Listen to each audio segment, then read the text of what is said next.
Metallica Masterclass. This is one.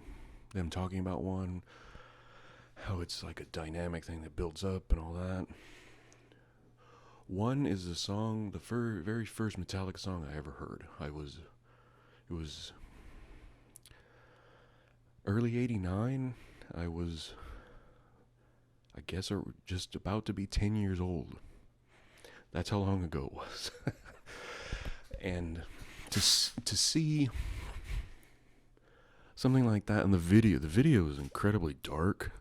And at the time, they would have two versions of it because the song itself is almost 7 minutes, but there would be a video, an MTV version that was like 3.5. So when you caught that long version of the video, it's like, oh wow, they showed the whole thing. And normally it was just that. And there was another version too. There was a version, the short version, but without any lyrics. They just called that the jamming version.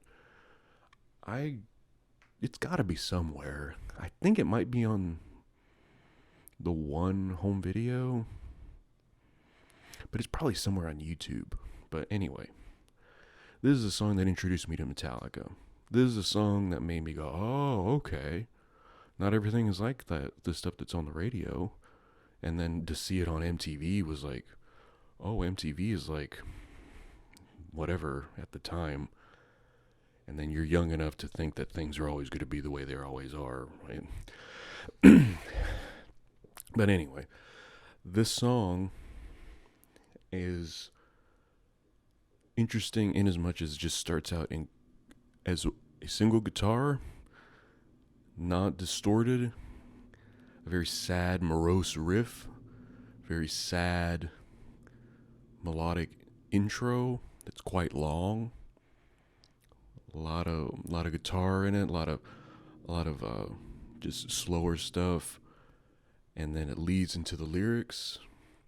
That first verse, the first chorus, then it starts to really get crunchy, and then it pulls back, and then it does it again. And then it leads into that middle part that it starts the tide starts rising, it starts moving up. Then it goes straight into the double bass piece. Lars talks about it, how that wasn't really meant to be anything other than a riff in his head. He recorded it, James started playing with it, and that part was born. That's fascinating to see that it wasn't like Metallica stuff isn't like, for the most part, isn't like just this vision and then it comes from, A to Z and it's done. It's all of these pieces falling into place and then it becomes what it is. Which One is another example of that. One is a great song. If you know Metallica, you know the song. You've seen it. It's all over everywhere. You can see multiple versions of the song played live. And then all kinds of covers, people playing the song. I like to play some of it too because it's fun to try to get it right. I'm not very good, but to see them take the song, break it down, and show you all the elements, and then take you up to where you know it now. It's always fascinating. That's the best part about Masterclass, at least this Masterclass.